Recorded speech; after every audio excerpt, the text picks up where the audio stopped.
अस्सलाम वालेकुम नाज़रीन, आप देख रहे हैं प्रोग्राम खबर क्या है और मैं हूं आपकी मेज़बान फरजाना सिद्दीक। आज के अहम मौज़ूआत के साथ मेरे साथ मौजूद हैं कराची स्टूडियो से जाहिद खोखर, लाहौर स्टूडियो से फ़हीम अमीन और मुल्तान से हमें ज्वाइन किया है शेख अरसलान ने। नाज़रीन, आज सबसे पहले बात कर लेते हैं लाहौर के बड़े अस्पताल यानी कि म्यू अस्पताल की, जहां पर कैंसर के मरीजों को ज़ायदुल मयाद इंजेक्शन लगाए जाने का इंकशाफ हुआ है।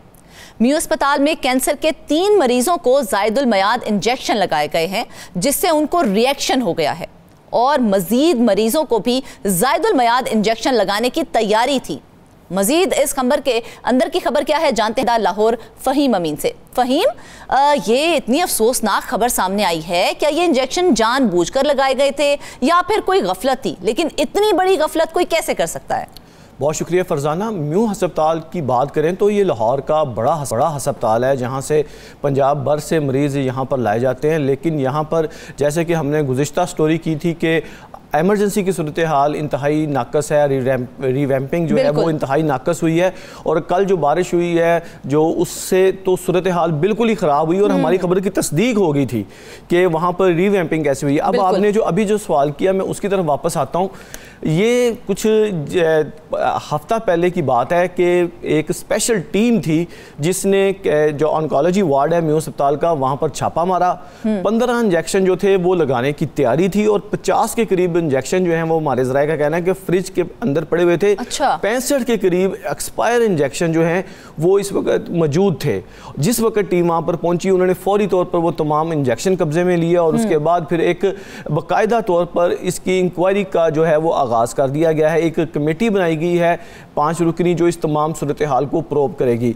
अब इसका मैं बता दूं थोड़ा सा बैकग्राउंड ये कि जो ऑन्कोलॉजी डिपार्टमेंट है यहाँ पर जो इंजेक्शन लगाए जाते हैं कैंसर के मरीज़ों को, इसके काफ़ी मुतासरीन जो हैं वो भी सामने आ चुके हैं। बलालगंज का एक नौजवान था नुमान, वो इसका मुतासर है। सियालकोट की आयशा सदीका है और गुजरावाला का भी एक मुतासर है। और तीनों की सूरत हाल ये है कि तीनों की टांगों ने काम करना जो है वो छोड़ दिया। जब ये खबर हमारी जानिब से ब्रेक की गई तो उसके बाद अगले दिन जब महकमा सेहत से इस हवाले से रब्ता किया गया तो फौरी तौर पर उन्होंने पहला काम यह किया कि 2 स्टोर कीपर जो हैं उनको मुअत्तल कर दिया। और तमाम जो आला हुकाम हैं उनको बचाने की कोशिश की गई।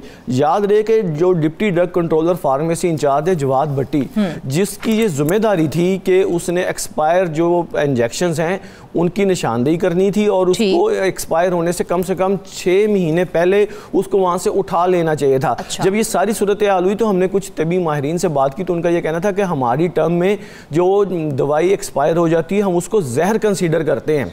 और आप ये सोच लें कि म्यू अस्पताल में इंजेक्शन नहीं जहर के टीके जो हैं और वो भी इतनी बड़ी बीमारी के एक किस्म का आप खुद जहर इंजेक्ट कर रहे हैं मरीजों के अंदर। बिल्कुल सूरत हाल ये है। और अब देखें कि उन्होंने जो कमेटी बनाई है उसमें उन्होंने कहा जी कि ये इसके कॉन्सिक्वेंस चेक के बाद हमने ये फैसला किया है कि जो जवाद भट्टी है उसको हम ट्रांसफ़र कर रहे हैं। एक तो ये है कि अस्पताल वाले उनको ट्रांसफ़र करने की अथॉरिटी नहीं रखते।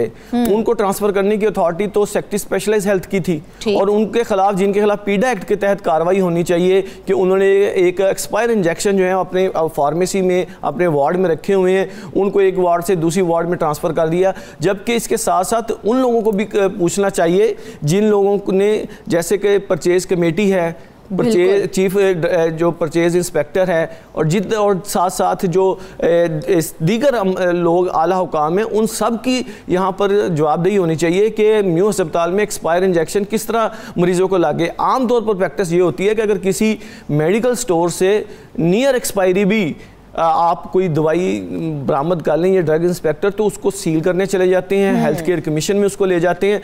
लेकिन सरकारी अस्पताल में जहाँ पर हज़ारों लोग मौजूद होते हैं, इतना अमला होता है, वहाँ पर जो है वो कैंसर के एक्सपायर इंजेक्शन लग जाना एक बहुत बड़ा सवालिया निशान है। इसकी बाकायदा तौर पर इंक्वायरी होनी चाहिए और इसको के खिलाफ सिर्फ मुअत्तली नहीं होनी चाहिए, इनको पीडा एक्ट के तहत कार्रवाई करनी चाहिए ताकि उनको दोबारा ये इख्तियार ना दिया जाए कि वो किसी की जिंदगियाँ खेलने के लिए किसी दूसरी जगह पर तैनात होकर लोगों के लिए परेशानी करें। फ़हीम, सवाल ये पैदा होता है कि आखिर म्यू अस्पताल में किसने इतने ज़ायदुल मयाद इंजेक्शन जो हैं वो सप्लाई किए हैं और कैसे वो सप्लाई ले ली गई? देखें, यही सवाल जो है अभी मैंने आपसे बात की कि जो असल सवाल है वो तो यही है कि जब ये ख़रीदे गए इंजेक्शन तो क्या जिस परचेज़ कमेटी बनाई गई थी उसको ये अंदाज़ा नहीं था कि हमें कितने इंजेक्शन रिक्वायर्ड हैं। और याद रखें कि जब इस तरह की मेडिसिन ख़रीदी जाती है तो उसके लिए बाकायदा तौर पर एक परचेज़ कमेटी बनती है। वो परचेज़ कमेटी जो है वो अपनी डिमांड जो है वो सामने रखते हुए फ़ैसला करती है कि कौन सा इंजेक्शन ख़रीदना है, किससे ख़रीदना है, और जो बाकायदा तौर पर इसकी टेंडरिंग की जाती है। लेकिन आपको ये भी बता दूं कि हमारे ज़राए का कहना है कि पिछले तकरीबन 1 साल से जो इन हस्पतालों में ख़रीदारियाँ की जा रही हैं, बेशतर हस्पतालों में टेंडर नहीं किए जा रहे, कोटेशनें ली जा रही हैं। यानी कि जो कोटेशन के ज़रिए बगैर जो चीज़ें ख़रीद ली गई, दवाइयाँ ख़रीद ली, सर्जिकल आलात ख़रीद लिए, अगर कोटेशन के ज़रिए ख़रीदे जा रहे हैं, जबकि अगर कोटेशन के ज़रिए या टेंडर के ज़रिए जिस तरह भी ख़रीदे जाएँ तो उसका एक बाकायदा मैकेनिज़्म है। अगर आप होता है हर चीज़ का। बिल्कुल, और इस तमाम चीज़ की भी इंक्वायरी करने की ज़रूरत है कि ये जो अगर ज़रूरत नहीं थी, यानी कि आपको अगर आज ज़रूरत नहीं है और 6 महीने बाद ज़रूरत है तो आपने 6 महीने का स्टॉक पहले क्यों ख़रीद लिया। और ख़ास तौर पर इस चीज़ की भी इंक्वायरी जो है वो डिमांड की जा रही है कि हुकूमत पंजाब और महकमा सेहत के जो वज़रा हैं वो इस पर नोटिस लें और इसके ख़िलाफ़ बाकायदा तौर पर एक इंक्वायरी इनिशिएट की जाए। फ़हीम, आपने कुछ बच्चों का, मुतासरा बच्चों का जिक्र किया जिन इस इंजेक्शन की वजह से रिएक्शन हुआ है। उन्हीं में से एक मुतासरा बच्चे के वालिद मोहम्मद जावेद हमारे साथ मौजूद हैं। जावेद साहब, बहुत शुक्रिया सबसे पहले आपका कि आपने हमें थोड़ा सा वक्त दिया अपना। जावेद साहब, ये कहिएगा कि आपका बच्चा भी इस इंजेक्शन से मुतासिर हुआ है। सबसे पहले तो क्या कहेंगे आप इस हवाले से? वालेकुम सलाम जी, बहुत शुक्रिया, आपने हमें याद किया है। हम सब लोग घर में अपने ये कह रहे हैं कि इलाज हो रहा है, हमारा इलाज नहीं हो रहा। 10 माह हो गए, हमारा बच्चे सारे हमारे अपने अपने घर में हैं। हम इतने परेशान है ना, ये कैंसर का लफ्ज एक छोटा सा लफ्ज है, कैंसर लफ्ज एक छोटा सा है बिलाशुबा। और ये जो बेड सोर हुआ ना, मेरा बच्चा टांगे फ्लूज होने के बाद जो बेड सोर हुआ है, ये इतने जख्म हो गए ना मेरे बच्चे के, 10 इंच लंबा, 2 इंच गहराई, और नीचे इसकी हड्डी नजर आ रही है, हड्डी। 10 माह हो गए, हम अपने बच्चे का बेड सोर का इलाज करवा रहे हैं, कैंसर का इलाज नहीं करवा रहे। तो क्या कंडीशन है? डॉक्टर्स इस वक्त क्या कहते हैं उसकी कंडीशन के हवाले से? डॉक्टर साहब, हम जाते हैं, डॉक्टर साहब हमें कह देते हैं ये करो वो करो, लेकिन कैंसर का इलाज तो हम नहीं करवा रहे। हम करवा रहे हैं सिर्फ मेरे बच्चे का बेड सोर ठीक हो जाए, जख्म ठीक हो जाए। मेरा बच्चा उठ नहीं सकता, बैठ नहीं सकता, लेट नहीं सकता, उसका पैम्पर हम खुद चेंज करते हैं, उसकी नाली लगी हुई है पेशाब की। खुदा के लिए अगर हमारे घर कोई आ जाए, आपने हमारी आवाज उठाई है तो खुदा के लिए मरियम नवाज साहब को बोलें या वज़ीर आज़म शहबाज शरीफ को बोलें। ये जो चैनल आ रहे हैं, हमारे पास फोन आ रहे हैं, आपकी बहुत मेहरबानी है, हमारी आवाज जाएगी वज़ीर आज़म तक तो फिर हमारा मसला हल हो जाएगा इंशाल्लाह। जरूर जाएगी। जवेद साहब, ये बताइएगा कि जब ये इंजेक्शन लगा उसके बाद क्या सूरत हाल थी, या इंतज़ामिया कह रही है कि इस इंजेक्शन एक्सपायर इंजेक्शन का रिएक्शन कोई नहीं हुआ, जिनको लगाए गए हैं उनको हमने अपने पास म्यू अस्पताल में वार्ड में रखा हुआ है, इसकी क्या सूरत हाल? जी, वार्ड में, ये गलत बात है, वार्ड में नहीं रखा। ये एक आयशा मुश्ताक है, वो सियालकोट में पड़ी हुई है बेचारी, वो हमारी बहन है, वो हमारा राब्ते में है। एक बच्चा तसव्वुर है, वो कुरान हिफज है, उसका बाप का नाम है क्यूम, वो भी गुजरांवाला में पड़ा हुआ है। उनके पास पैसे नहीं है लाहौर आने के लिए, जाने के लिए। यहाँ हम लाहौर में, मैं रहता हूँ, जवेद नाम है मेरा, हम इधर बलालगंज में रहते हैं, और खुदा की कसम हमारे पास किसी के पास पैसे नहीं है, लेकिन हमने अपना जो बेचा है वो हमने लिखा हुआ है, जो रिपोर्टें हमारे पास पड़ी हुई हैं हमने सारा कुछ लिखा हुआ है। लेकिन ये इंजेक्शन जो लगाया इन्होंने, ये इंजेक्शन की वजह से मेरे बेटे को ये हुआ है। लेकिन बेड सोर, मैं कह रहा हूँ मेरे बच्चे को जो बेड सोर हुआ है, मैं उसके लिए कह रहा हूँ, खुदा के लिए बेड सोर के लिए ऊपर आ जाए, कैंसर का भूल जाए। कैंसर बहुत बड़ा लफ्ज है, कैंसर बहुत खतरनाक लफ्ज है। लेकिन जो पाज हुआ ना मेरा बेटा, जो मेरी टांगे, जो मेरे बेटे की, ये जो बेटा उठ नहीं सकता, बैठ नहीं सकता, ये अलग बात है। सिर्फ जख्म देख लें, जख्म देख लें, मैं अभी आपको जख्म की तस्वीरें भेजता हूँ। अगर वो जख्म पूरे पाकिस्तान में फैल जाएं, खुदा की कसम, ये वज़ीर आज़म, ये शहबाज शरीफ मेरे घर ना आए तो मेरा नाम जवेद नहीं है। बिल्कुल जावेद साहब, हम आपके गम में बिल्कुल बराबर के शरीक हैं। मुझे ये बताइएगा कि अस्पताल की इंतजामिया आपके साथ किसी किस्म का कोई तावन नहीं कर रही है? कोई तावन नहीं कर रहे, कोई किसी किस्म का नहीं कर रहे। लेकिन बाज खोखर साहब बेस्ट आदमी है, बाज खोखर साहब कैंसर वार्ड के अच्छे आदमी हैं। मेरी बीवी फौत हो गई है ईद से एक दिन पहले। अब्बास खोखर साहब ने कई दफा मेरी बीवी को पिलाया है अपने ऑफिस में, कहा बाजी आराम से बोले, क्योंकि वो जब आती थी यही कहती थी कि खुदा के लिए मेरे बच्चे को ठीक कर लो, खुदा के लिए मेरे बच्चे को ठीक कर लो, लेकिन इन लोगों ने सुनी नहीं है। लेकिन अब्बास खोखर का जो अमला है वो ठीक नहीं है, अब्बास खोखर ठीक है, इनका नीचे वाला जो अमला है वो ठीक नहीं है। जवेद साहब ये बताइएगा कि इतना बड़ा अलमिया हुआ, आप 8-10 माह से देख रहे हैं कि एक्सपायर इंजेक्शन हॉस्पिटल में लग रहे थे, आपने अस्पताल की इंतज़ामिया को, आपको कैसे पता चला कि हमारे बच्चों को एक्सपायर इंजेक्शन लग रहे हैं, इसकी थोड़ी सी तफसील बताएं। और उसके बाद या अस्पताल की इंतज़ामिया का इस हवाले से क्या रिएक्शन था? सर जी ये जो हमने बातें आपसे की है ना कि लग रहे हैं इंजेक्शन, हमें तो पता नहीं था ये क्या हो रहा है हमारे साथ। डॉक्टर जिशान के पास हम आए 14/10/2023 को आए। मैंने कहा मेरे बच्चे का पेशाब क्यों नहीं आ रहा। बच्चे को जब इन्होंने कहा कि पेशाब चेक करवाओ, हम गए पट्टे वार्ड में जाके डॉक्टर वकास साहब है, डॉक्टर अहमद साहब है, उन्होंने कहा इस बच्चे की नाली लगाओ पेशाब की। मेरा बच्चा पैदल गया है, मेरा बच्चा कदमों पे गया है। जब वो उधर जाकर लेटा है, इन्होंने पेशाब की नाली लगाई है, और जब नाली लगने के बाद 1 घंटे बाद या आधे घंटे बाद मेरे बच्चे की दोनों टांगें फलूज हो गई हैं, उठ नहीं सकता, बैठ नहीं सकता। इन्होंने एक किट प्लाज्मा होता है, 70 हज़ार रुपया इन्होंने लिया है हमसे, पट्टा वार्ड वालों ने, लेकिन हमने दिया है। फिर इन्होंने जब जैसे आपने मुझे ताउन किया है, वहां से किसी आदमी ने मुझे कहा यार ये फ्री लगाओ, आपके पास पैसे नहीं है फ्री लगाओ। हमने वो फ्री लगाना शुरू किया, 3 फ्री लगाए हैं, बाकी इन्होंने पैसे लिए हमसे। वहां से किट प्लाज्मा के बाद इन डॉक्टरों को पता नहीं था कि बेड सोर होता है, इनको पता नहीं था कि बच्चे के जख्म अगर मद्दा बैठ जाए 1 माह 2 माह तो उसके नीचे जख्म सारा बढ़ जाता है। इनको पता नहीं था संगम होता है, संगम का मतलब कि सारा डेड बॉडी खत्म हो जाती है। और जब मैंने ऑपरेशन करवाया यानी कि 10वें माह के बाद 2023 को, तो मेरे बच्चे के इतने जख्म है, खुदा की कसम आज भी वो जख्म इसी तरह है। हम 2000 सुबह दे रहे हैं, 2000 रात को दे रहे हैं लोगों को पट्टी करने के लिए।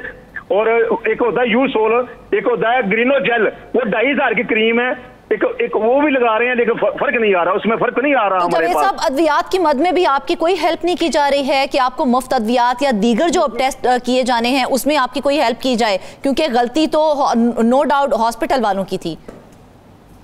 बिल्कुल सही बात है आपकी।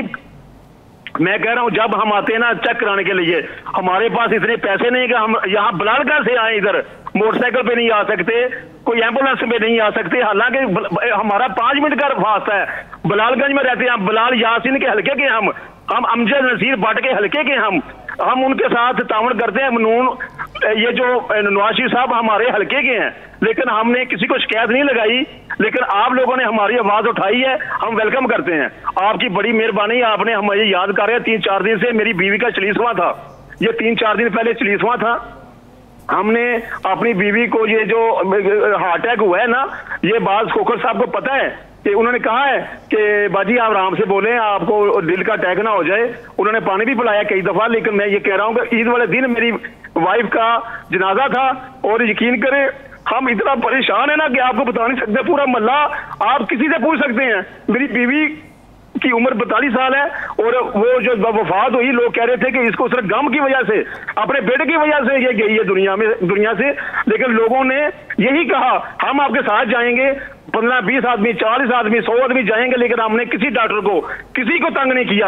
आप पूछ सकते हैं, लेकिन आप लोगों ने आवाज उठाई है, तो मैं इसलिए आज बोल रहा हूँ। बिल्कुल जावेद साहब, बहुत बड़ा अलमिया है हमारा कि हम इस जो बहुत ही ज़रूरी चीज़ है उस पर फोकस नहीं कर पाते हैं, और हम आपके साथ बिल्कुल आपकी आवाज़ उठाएंगे और हुकाम बाला तक भी आपकी आवाज़ पहुँचाएंगे। हमारी कोशिश यही है कि इस इशू को जो है अब हम हाईलाइट ज़रूर करें और इसके ऊपर मुकम्मल कार्रवाई की जाए।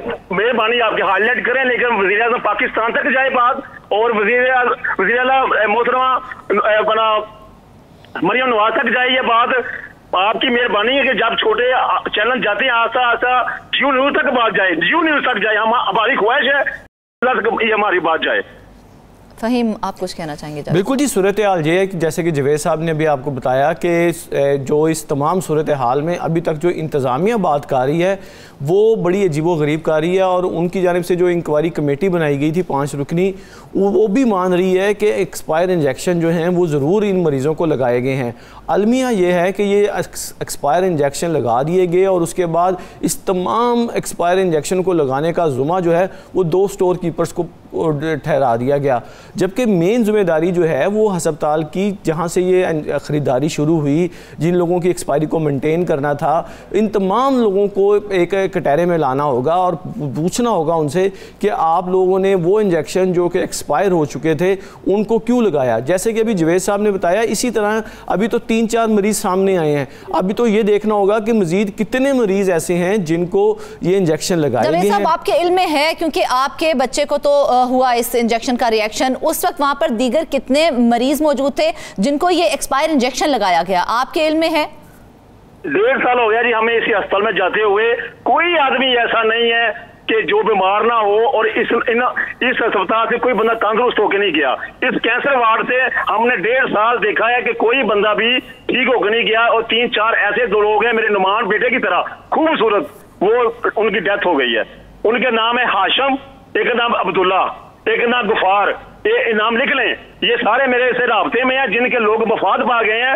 वो मुझे कह रहे हैं कि यार हमारा बच्चा चला गया दुनिया से, लेकिन आप अपने बच्चे की केयर करें। लेकिन खुदा की कसम मैं ये कह रहा हूँ, मैं झूठ नहीं बोलता, कि मेरे जब घर में आएंगे मेरे बच्चे के जो जख्म है वो जख्म देखे, कैंसर को भूल जाएं। मेरे बच्चे की जो टांगे नहीं चलती ना चलें, कोई बात नहीं, ये अल्लाह का काम है, अल्लाह करेगा ठीक इसको। ये डॉक्टरों का बस, ये डॉक्टर कुछ नहीं कर सकते, लेकिन मेरे बच्चे को अल्लाह ताला ने ठीक करना है। और मेरी बात सुन लें, इन्होंने कहा कि आपके बच्चे के लिए टीके हमने बैतुल माल से मंगवाए हैं। इन्होंने 6 माह में हमें सिर्फ 12 टीके दिए हैं, 42 टीके लगने थे, वो अभी तक नहीं आए। और इन्होंने चक्कर लगवा के हमारे घर में भूख हड़ताल हो गई है। मेरी 2 बेटियां हैं, एक 23 साल की उम्र है, एक 20 साल की उम्र की है। उन्हें जो हमने जेज का सामान इकट्ठा किया था, यहाँ को पैसे इकट्ठे किए थे मेरी बीवी ने, वो भी हम खर्च कर दिए, वो भी हमने उसके ऊपर लगा दिए। बिल्कुल बिल्कुल जावेद साहब, हम आपका दुख समझ सकते हैं, खुदा आपको सब्र दे, लेकिन हमारी भी यही कोशिश है कि किसी तरह से भी ये बहुत बड़ा इशू है, इसको हम ज़रूर हुकाम बाला तक पहुंचाएंगे। बिलाशुबा बीमारी मनजानिब अल्लाह होती है, और उसके क्योर करना जो है वो हमारे हाथ में होता है, डॉक्टर्स के हाथ में होता है। अल्लाह आपको सब्र दे। बहुत शुक्रिया जावेद साहब आपका। फ़हीम, आपने जावेद साहब की दुख भरी दास्तान सुनी, जिस तरह से वो इस बीमारी के साथ, अपने बच्चे की बीमारी के साथ लड़ रहे हैं, अपने घर के हालात भी उनके बहुत मुश्किल हैं। तो इस तमाम सूरत हाल के बाद जो दीगर मरीज हैं उन पर क्या गुजरती होगी, और अस्पताल को इस हवाले से कितना एक एक्शन लेना चाहिए और क्या कार्रवाई करनी चाहिए? बिल्कुल फरजाना, जिस तरह आपने अभी मुझे बात बताई है कि ये सिर्फ जवेद साहब की सूरत हाल नहीं है, जो सियालकोट की आयशा सदीका है, मेरी उससे ख़ुद बात हुई थी उस बच्ची से, 26 साल की वो बच्ची है। उसका ये कहना है कि मुझे 11 इंजेक्शन लगाए, 12वां इंजेक्शन जैसे ही मुझे लगाया गया तो मेरी टांगों ने काम करना छोड़ दिया। वो नौजवान बच्ची 26 साल की, जो कि भरपूर ज़िंदगी जी रही थी, लेकिन इन एक्सपायर इंजेक्शन की वजह से उसकी टांगें भी जो हैं वो काम करना छोड़ गई।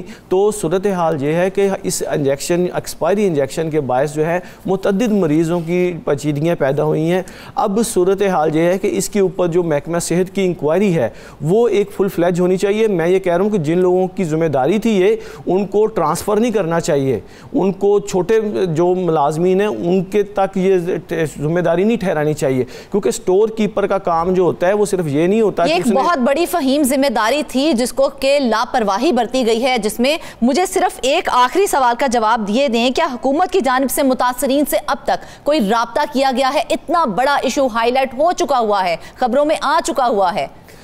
जी, ये तमाम सूरत हाल जब हुई तो उसके बाद जो म्यू अस्पताल की इंतज़ामिया और महकमा सेहत की जानिब से जो मौक़िफ़ दिया गया था, उनका ये कहना था कि जी ये मामला ज़रूर हुआ है, जाली इंजेक्शन का मामला बिल्कुल हकीकत पर मबनी है। 2 लोग हमने स्टोर कीपर को मुअत्तल कर दिया है, जबकि बाकी लोगों के ख़िलाफ़ जो है वो इंक्वायरी रिपोर्ट आने के बाद कार्रवाई होगी।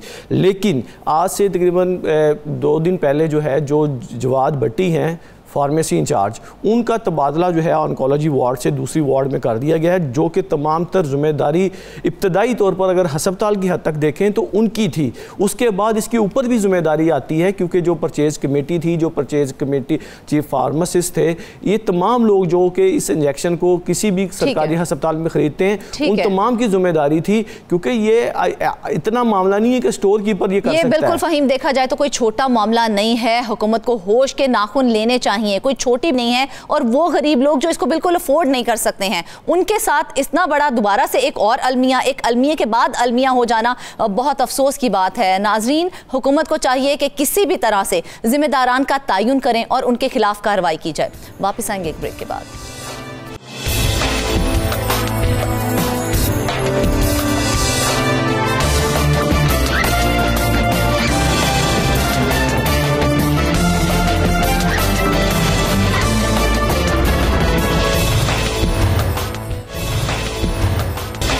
वेलकम बैक नाजरीन, बात करते हैं करप्शन की।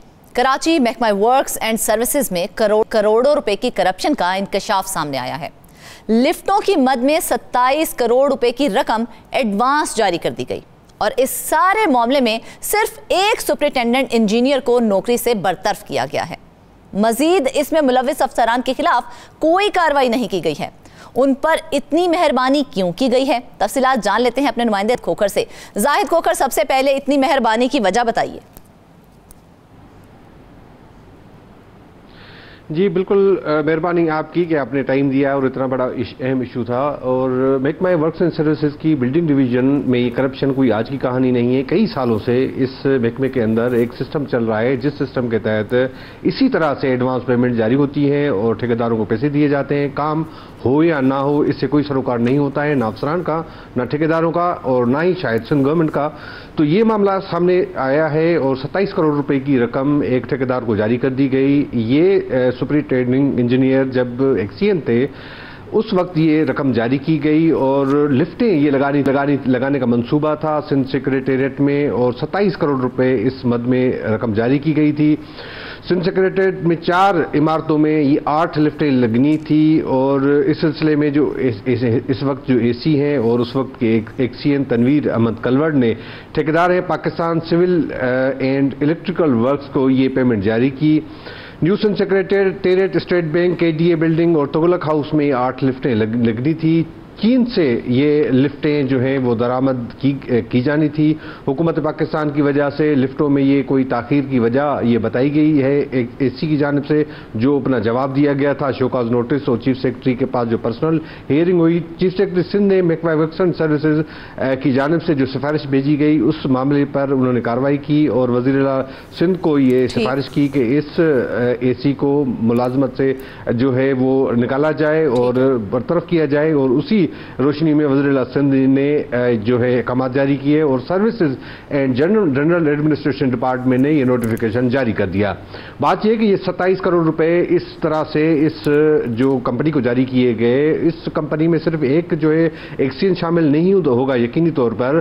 दिलचस्प बात यह है कि उस वक्त के तमाम जो चीफ इंजीनियर थे, जो उस वक्त के एएनस थे या उस वक्त के जो एसी था, उसके खिलाफ भी कोई कार्रवाई नहीं की गई। ये जो हमें ज़रा बताया है कि ये 62 ठेकेदार है जिसका नाम आमिर पाकिस्तानी है, इस कंपनी को हेड करता है। इसने ये रकम हासिल की थी और उसने ये लिफ्ट मशीनें नहीं लगाई थी। हालांकि ये लिफ्ट मशीनें चाइना से नहीं मंगवाई जानी थी। ये जो हमें ज़राए ने बताया है कि इन लिफ्ट मशीनों की सप्लाई और फिक्सिंग कोरिया से होनी थी, मगर उसमें भी जो है वो तब्दील कर दिया गया इन मामलात को और ये लिफ्टें नहीं लग सकी। जब से हुकूमत ने एक्शन लिया, अब ये मामला ये है कि इस कंपनी ने कहा है कि हम लिफ्टें लेकर आ रहे हैं और लगा रहे हैं। मैं आपको बताऊं कि इस कंपनी के हवाले से कम चीफ सेक्रेटरी साहब को या वज़ीर-ए-आला सिंध साहब को ये इंक्वायरी इनिशिएट करनी चाहिए थी कि इसमें जितने दूसरे अफसरान मुलविस हैं उनके खिलाफ भी कार्रवाई हो। जो बेनिफिशियरी है ये कंपनी, उसके खिलाफ भी कोई कार्रवाई नहीं की गई है और उन अफसरान को भी बचाया गया है। अब बात करते हैं कि ये जो ये कंपनी है इसके पास और कितने ठेके हैं, उसके मुतालिक भी हम अपने नाजरीन को जरूर बताएंगे। सबसे पहले तो ये बताएं कि एडवांस पेमेंट की गई, कोई वजह सामने आई है? क्योंकि एडवांस पेमेंट कोई छोटी मोटी नहीं थी, 27 करोड़ रुपए की एडवांस पेमेंट की गई है। जी बिल्कुल, दिलचस्प बात यह है कि ये सिर्फ इस मामले में एडवांस पेमेंट नहीं जारी की गई, ये एक रिवायत होती है। जब भी कोई टेंडर होता है तो फिर इसी तरह से ये तफसीलात मुकम्मल मैं आपको आगाह कर रहा हूं कि ये एडवांस पेमेंट जारी होती है, हर काम में जारी होती है, क्योंकि जब एडवांस पेमेंट देते हैं ठेकेदार को तो उसके बाद इनकी कमीशन होती है, अफसरान की कमीशन होती है, उसके बाद क्योंकि उनके अपने मफादात होते हैं, इसलिए वो एडवांस पेमेंट जारी कर देते हैं, ठेकेदार काम करे या ना करे। इस मामले में यही हुआ। अब ये जो मिसर्स है Pakistan civil and electrical works, इसके पास और भी काफी ठेके हैं जो मैं आपको तफसील बता रहा हूं कि इस कंपनी के पास महकमा फिशरीज के अंदर कोई 35 से 40 करोड़ रुपए के केबल जो है वो वहां पर बिछाने का काम है, वो भी इसको दिया हुआ है। इस मामले भी जो इतलात हैं कि उसमें भी एडवांस पेमेंट जारी की गई है। और इसके अलावा चीफ मिनिस्टर सेक्रेटरीट का ठेका जो है वो भी इसी कंपनी को दिया हुआ है। 1 अरब रुपए से ये ठेका शुरू हुआ था और इसमें जो जराये ने बताया है कि इसमें भी काफी पैमाने पर करोड़ों रुपए में ये रकम एडवांस के तौर पर जारी की गई है और सरजमीन पर जो है वो कोई काम नहीं हुआ है। महकमा सोशल वेलफेयर का एक प्रोजेक्ट था शेल्टर हाउस, ये मॉडल टाउन में बनना था, उसमें भी जितने पैसे हुए हैं सरजमीन पर कोई काम नहीं हुआ है। गुलिस्तान जौहर में सिंध गवर्नमेंट के एडिशनल सेक्रेटरीज और डिप्टी सेक्रेटरीज के लिए फ्लैट्स बनाने का मंसूबा है, वो भी इसी कंपनी के पास है। डिप्टी कमिश्नर साउथ कॉम्प्लेक्स में एक प्रोजेक्ट बना था सरकारी अफसरान की रिहाइश के लिए, फ्लैट्स बनाए जाने हैं, उस मद में भी इसी कंपनी को 3 करोड़ रुपए एडवांस जारी की गई रकम और सरजमीन पर प्लॉट ही भी मौजूद नहीं है।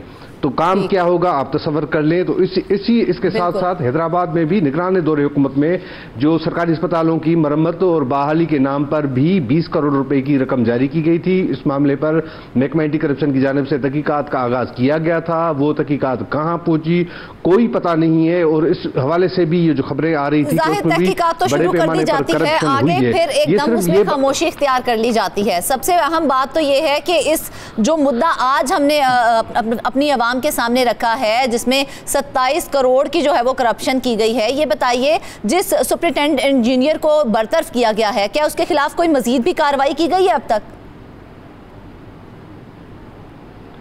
कुछ नहीं कार्रवाई, सिर्फ उसको मुलाजमत से बरतरफ कर दिया गया है। और मैं आपको बताऊं कि ये तहकीकात होनी चाहिए थी कि इसने जब ये एक सीएन था या इस वक्त जो सुपरिटेंडिंग इंजीनियर था तो उसके दौरान और कितने प्रोजेक्ट्स हैं जिसमें इसने रकम जारी की होगी, उसकी तहकीकात होनी चाहिए थी। यही मैं आपको बता रहा हूं कि जो एंटी करप्शन कॉम्प्लेक्स है उसको वो तामीर होना है और उसके सिर्फ जो है एक खड्डा जो है वो खोदा गया है, उसके लिए 10 करोड़ रुपए की रकम इस वक्त तक खर्च की जा चुकी है। उसकी भी तहकीक नहीं चाहिए थी। बदकिस्मती की बात है वो ठेका हालांकि जो है वो एक नवीद मंगी ठेकेदार है उनको दिया गया है, वो रकम भी इसी तनवीर कलवट की जानिब से जारी की गई थी। और उसके अलावा दूसरे भी ऐसे कई जो ठेके हैं जो उनको जो है एडवांस के तौर पर रकम जारी की गई कराची के अंदर, तो उनकी भी तहकीकात होनी चाहिए थी। 27 करोड़ रुपए की लिफ्टों के मामले पर भी क्योंकि लिफ्ट ही लगनी थी, वहां पर चीफ सेक्रेटरी सिंध भी मौजूद होते हैं, वहां पर महकमे के तमाम सेक्रेटरीज मौजूद होते हैं, तो इस मामले का नोटिस लिया गया कि लिफ्ट मशीनें होनी चाहिए और वहां पर क्राउड ज्यादा होता है, तो लोग आते हैं उनके लिए। क्या दिया गया ये चीज तो समझ में ही नहीं आ रही है कि अदायगी के बावजूद लिफ्टें क्यों नहीं लगाई जा सकी हैं, क्या मौकिफ दे रहे हैं वो इस हवाले से? देखिए इस वक्त ये जो बात जो है वो हकीकत ये है कि इस मामले पर जितनी कार्रवाई थोड़ी बहुत इस वक्त हुई है वो इस वक्त जो मौजूदा सूबाई वजीर हैं जो हमें इतलात मिली हैं, जो हकीकत ये है कि उनके प्रेशर के नतीजे में ये लिफ्टें आई हैं। इस वक्त ठेकेदार इस बात पे राजी हुआ है, ये आमिर पाकिस्तानी को प्रेशराइज किया गया कि जितनी पेमेंट दी है आप वो लिफ्टें लगाएं। तो कुछ लिफ्टें आई हैं जो आप यानी कि लिफ्टें आ चुकी हैं लेकिन अभी तक लगाई नहीं गई हैं। शुरू भी जी अभी कुछ आई हैं जी नहीं, जो नोटिस लिया गया था इस मामले का उसके बाद ये हुआ है, क्योंकि उससे पहले नहीं हुआ था। ये कह रहा हूं कि जो अगर इसमें कोई ठेकेदार भी मुलविस था, कंपनी भी मुलविस थी, तो उनके खिलाफ भी कोई कार्रवाई होनी चाहिए थी, जो इस वक्त नहीं हुई। जिस वक्त जिस मामले जो बात सामने आई थी, मौजूदा सूबाई वजीर जो हैं हाजी अली हसन जरदारी, उन्होंने इस मामले का बिल्कुल नोटिस लिया और उन्होंने ठेकेदार से भी मुलाकात की और उनको बुलाया, कहा कि इस मामले पर फौरी तौर पर की जाए, नहीं तो कार्रवाई की जाए। जाएगी। इनके अहकामात पर ही ये महकमा वर्क्स एंड सर्विसेज की जानिब से ये सिफारिश की गई थी चीफ सेक्रेटरी को सिंध को कि इस मामले पर तनवीर कलवड़ के खिलाफ कार्रवाई की जाए, मगर बात यह है कि महकमे के अफसरान की जानिब से जो दीगर अफसरान हैं उनको बचाने की कोशिश की गई है। मैं आपको दूसरी बात बता दूं कि इस वक्त भी जो अफसरान मौजूद हैं उस वक्त भी यही अफसरान थे। जिस तरह से चीफ इंजीनियर हैं अरशद भुट्टो, इस वक्त जो एसी हैं अल्ताफ ख्वाजा, एक्सीएन 1 है संजय, और एक्सीएन 2 बिल्डिंग डिवीजन की बात कर रहा हूं खालिद तहर है, और बिल्डिंग डिवीजन 3 के जो और एक्सीएन है अशोक साहब। दूसरी बात यह है कि चीफ इंजीनियर तक यहाँ पर और भी अफसरान रहे, जिस तरह से मुश्ताक मेमन है, उनको फिर प्रोमोशन उन्होंने मुख्तलिफ तरीकों से हासिल किए थे, फिर सुप्रीम कोर्ट और अदालतों के अहकामात पर फिर वो वापस उन्होंने प्रोमोशन वापस लिए। अभी भी वो सुपरिटेंडिंग इंजीनियर है, पोस्टिंग कोई नहीं है। बात यह है कि सारे अफसरान उस वक्त भी मुलविस थे। ये सारे अफसरान ये है कि जो इस तरह के एडवांस पेमेंट जारी करते रहे हैं उनके खिलाफ तहकीकात होनी चाहिए थी, उन सब के खिलाफ कार्रवाई होनी चाहिए थी। आपने जिस तरह से बताया कि पहले भी यही अफसरान थे, आज भी वही अफसरान हैं, कार्रवाई किसके खिलाफ की गई फिर? कार्रवाई बस एक के खिलाफ की गई, तनवीर कलवड़ के खिलाफ। बिल्कुल उसने एक्सीएन को ये पावर्स होते हैं कि वो पेमेंट दे दे, मगर वो जहां पर समझता है कि यहां पर काम होना है और किया जाएगा तो पेमेंट दे सकता है। बात यह है कि पेमेंट लेकर तो ठेकेदार भाग गया था। दूसरी मैं आपको बात बता दूं कि जो गुज़श्ता दौरे हुकूमत थे, यही जो कंपनी है इसका जो ओनर है वो सारा दिन वज़ीर-ए-आला हाउस में मौजूद रहते थे, और वज़ीर-ए-आला हाउस के प्राइवेट सेक्रेटरी सलीम बाजारी उसको प्रोटेक्ट करते थे। इसी वजह से ही वज़ीर-ए-आला सिंध का सेक्रेटरीट का जो ठेका है वो भी उनको मिला है।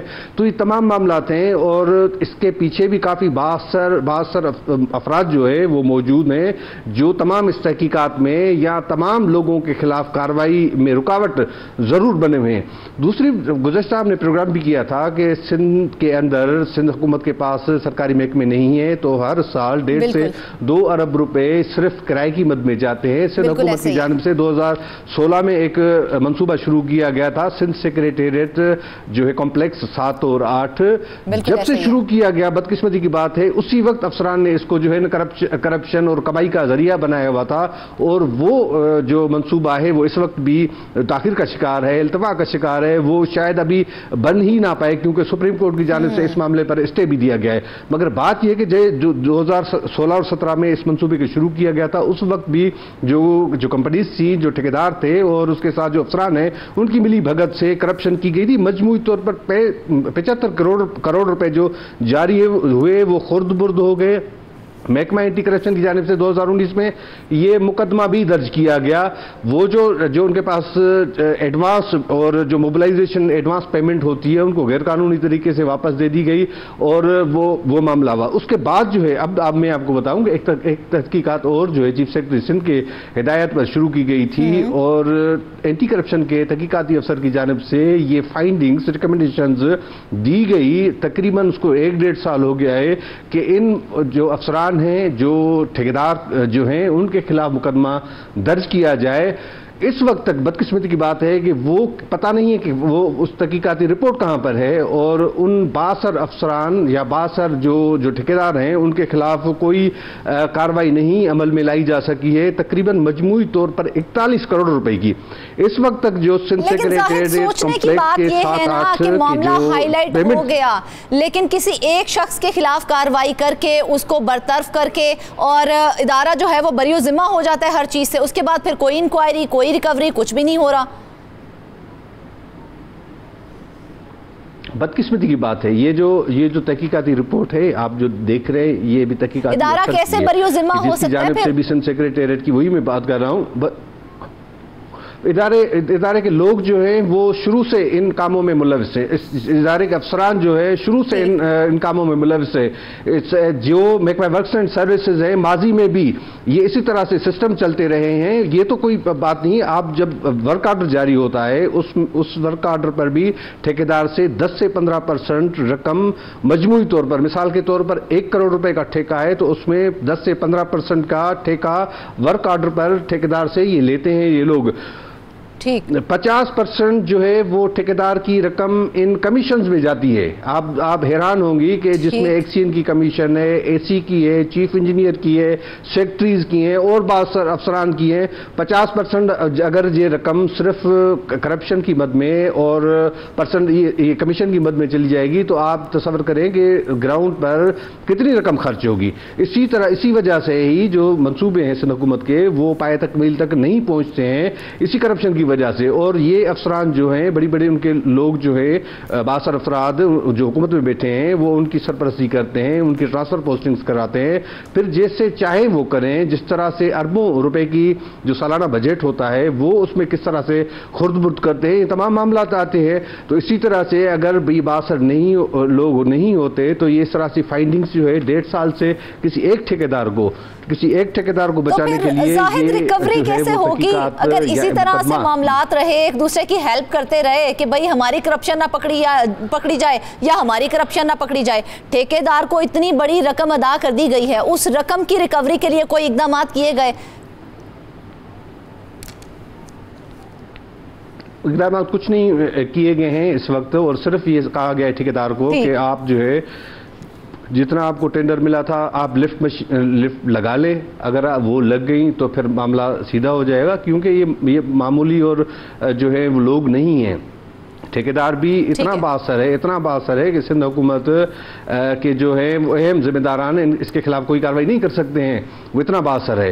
तो इसलिए उसके खिलाफ कोई कार्रवाई अमल में नहीं लाई जा सकी। और दूसरी बात यह है कि जो अफसरान हैं वो भी इतने बासर हैं कि सिर्फ जो है इसमें कोई शक नहीं है कि गुज़श्ता कई बरसों से ये तनवीर कलवड़ महकमा बिल्डिंग्स के अंदर ये सिस्टम चला रहा था। ये सिस्टम कोई अकेला अफसर नहीं चला रहा था, इसके एक टीम वर्क थी। उस वक्त के भी चीफ इंजीनियर इसके साथ थे और भी अफसरान जो इसके साथ थे, मगर बदकिस्मती की बात है कि उनके खिलाफ कोई कार्रवाई अमल में नहीं लाई जा सकी है। और एक अफसर को अच्छी बात है कि आप कार्रवाई करें, मगर उसके मामले की तहकीकात को तो हो कि बिल्कुल जाहिर देखा जाए तो तहकीकात होनी चाहिए और उस पर कोई कार्रवाई भी होनी चाहिए ताकि कोई रिकवरी की जा सके। लेकिन देखा जाए तो हमारा निजाम जो है वो एक दीमक निजाम बन चुका है, नीचे से लेकर ऊपर तक पूरे अफसरान करप्ट होते हैं और इनके खिलाफ कार्रवाई जब तक ना की जाए तब तक कोई भी अहम या अच्छा हमें सद्देबाब इसका नहीं दिखाई देगा। नाज़रीन वापस आएंगे एक ब्रेक के बाद।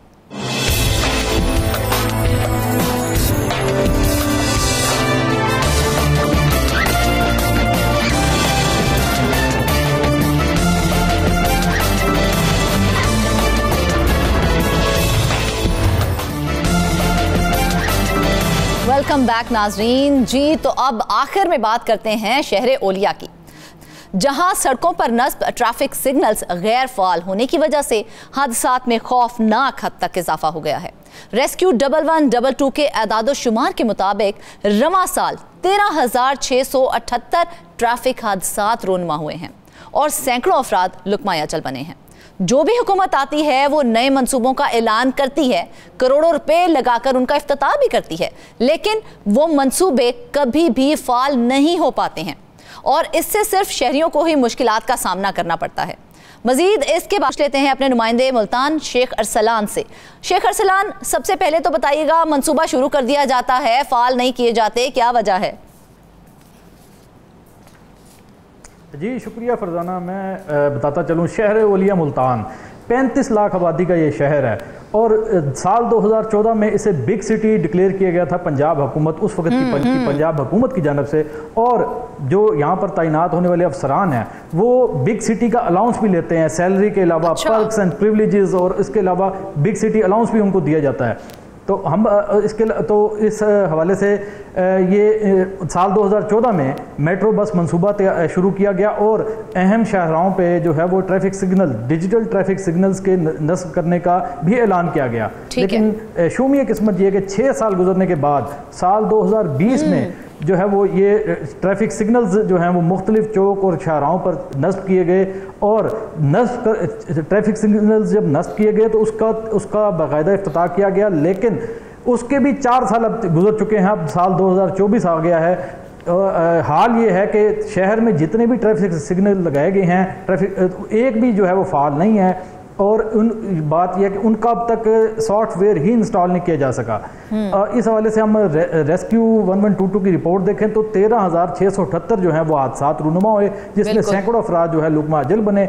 और इस हवाले से जो ये एक्साइज की रिपोर्ट है, एक्साइज के रिकॉर्ड के मुताबिक इस वक्त शहर में जो है वो 7 लाख से ज़ायद गाड़ियाँ जो हैं वो चल रही हैं, जबकि 12 लाख से ज़ायद मोटरसाइकिल जो हैं वो भी सड़कों पे रवा दवा हैं। तो ये हम देखें, रेशो देखें कि सड़कों पर जो है ट्रैफिक की रवानगी है, लेकिन ट्रैफिक सिग्नल्स ना होने की वजह से हादसात में इजाफा हो रहा है। तो मुझे ये बताएं कि सिग्नल्स गैर फाल हैं तो ट्रैफिक का निज़ाम कैसे चल रहा है, कैसे कंट्रोल किया जा रहा है ट्रैफिक को? इस हवाले से जो है वो ट्रैफिक पुलिस का ये मौक़िफ़ है कि उन्होंने मुतअद्दिद बार जो है वो ज़िला इंतज़ामिया, MDA और म्यूनसिपल कॉरपोरेशन के हुकाम को लेटर्स लिखे हैं कि ये ट्रैफिक सिग्नल्स जो हैं ये बहाल किए जाएं, ये फ़ाल किए जाएं, क्योंकि ट्रैफिक वार्डन्स जो हैं वो तो सड़कों पे गौल की शक्ल में मौजूद होते हैं और अपना चलान टारगेट पूरा कर रहे होते हैं। उनको कोई गर्ज नहीं है कि ट्रैफिक चल रही है या नहीं चल रही। उनका काम है वो चलान टारगेट अपना पूरा करते हैं। अगर कोई व्हीकल जो है वो आउट ऑफ पार्क खड़ी होती है तो वो उसको लिफ्ट करते हैं लिफ्टर के ज़रिए, और उन्हें वहाँ पर भी मुबैना तौर पर ब्लैकमेल भी किया जाता है शहरियों को। तो बात यह है कि जो अमला म्यूनसिपल कॉरपोरेशन है, MDA है, MDA और म्यूनसिपल कॉरपोरेशन के जो ओहदेदारान हैं ये मलबा एक दूसरे पर डालते हैं कि ये और हदूद का तयन भी। ये बताइए ना कि सिग्नल्स का गैर फाल होना असल में किसकी गफलत है, किसकी गफलत मानी जाएगी फिर, क्योंकि सारे तो एक दूसरे के ऊपर जिम्मेदारी डाल देते हैं। जी ये तीनों इदारे हैं ना, इसमें ज़िला इंतज़ामिया भी है, इसमें MDA भी है और म्यूनसिपल कॉरपोरेशन भी है, क्योंकि ट्रैफिक पुलिस की जानब से तो ये उनके पास एडमिनिस्ट्रेटिव कंट्रोल नहीं है। उनका तो काम है, कोई गलती है, कोई फॉल्ट है तो वो बताएं। तो जो चीफ ट्रैफिक ऑफिसर हैं उन्होंने इस मामले में कई दफ़ा जो है वो म्यूनसिपल कॉरपोरेशन और MDA के ओहदेदारान को लेटर लिखे हैं कि इनको सिग्नल्स को फॉल किया जाए, लेकिन वो सिर्फ हदूद का तयन, क्योंकि शहर का जो मुल्तान शहर का आधे से ज़्यादा हिस्सा MDA, जबकि बाकी हिस्सा जो है म्यूनसिपल कॉरपोरेशन की हदूद में आता है। और कवानीन के मुताबिक ये जो ट्रैफिक जो MDA की हदूद में हिस्सा आता है उसके हवाले से MDA जो हुकाम है वो उस पर चेक रखते हैं, बाकी पर जो है वो म्यूनसिपल कॉरपोरेशन रखती है। तो ये जो है वो जब म्यूनसिपल कॉरपोरेशन और MDA के हवाले से बात की जाए तो वो आपस में ख़त व किताबत ही करते रहते हैं। हमें इस मामले में मज़ीद कोई बात उनकी समझ में नहीं आई, ना उन्होंने कोई इस हवाले से बताया हमें। तो अरसलान, ये ख़त व किताबत कहाँ तक पहुँची है? क्या सिग्नल्स की बहाली के लिए कोई इकदाम किए गए हैं? क्योंकि कहा तो गया है कि सिग्नल्स को बहाल किया जाए।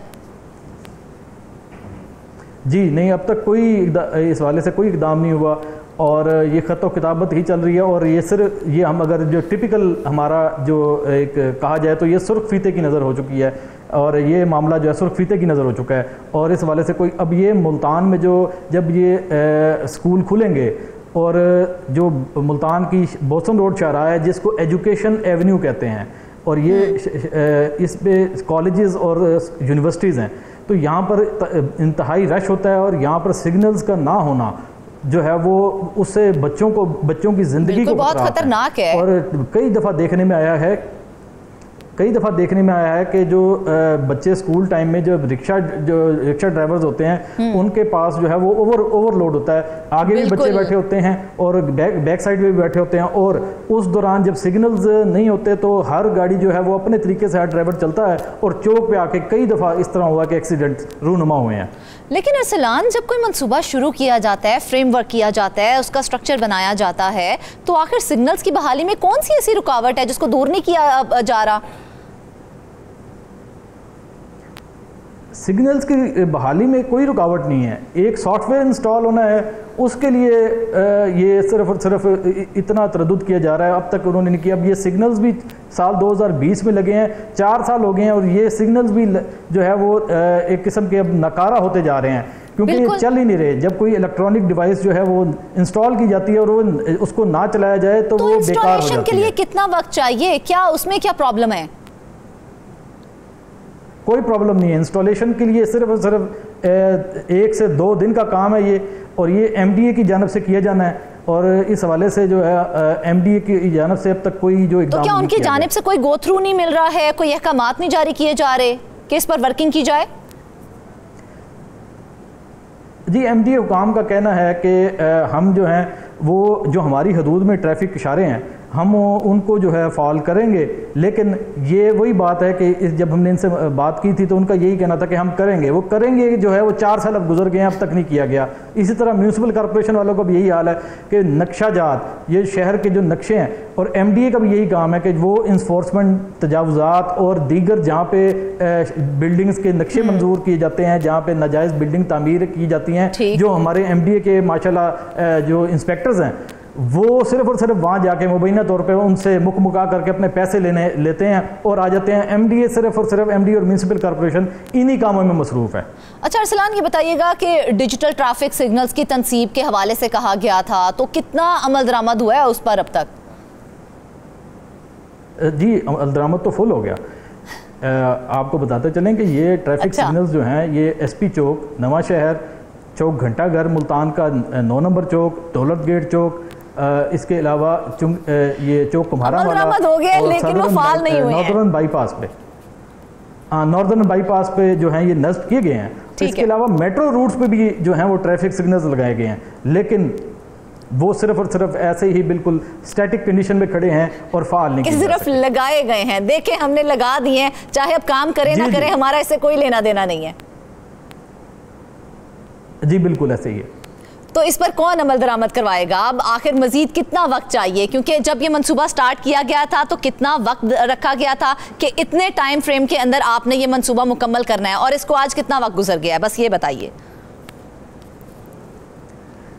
जब ये मंसूबा, तो देखें, जब ये ट्रैफिक सिग्नल्स नस्ब किए गए थे साल 2020 में, तो उस वक्त बुज़दार हुकूमत थी और यही कहा गया था कि ये विद इन अ मंथ जो है ये तमाम सिग्नल्स जो हैं वो एक्टिव हो जाएंगे, क्योंकि इसकी जो इंस्टॉलेशन होती है सॉफ्टवेयर की वो सिंक्रोनाइज्ड होती है, वो एक ख़ुद का सिस्टम के तहत चलती है। उसके लिए कोई इतनी रॉकेट साइंस नहीं है, ये इंजीनियर्स होते हैं वो इसको इंस्टॉल करते हैं और 1 माह के अंदर, 1 माह बाद तमाम जो सिग्नल्स हैं वो चल पड़ते हैं, और इसका जो मॉनिटरिंग सिस्टम होता है वो MDA के पास होता है और म्यूनसिपल कॉर्पोरेशन के पास होता है।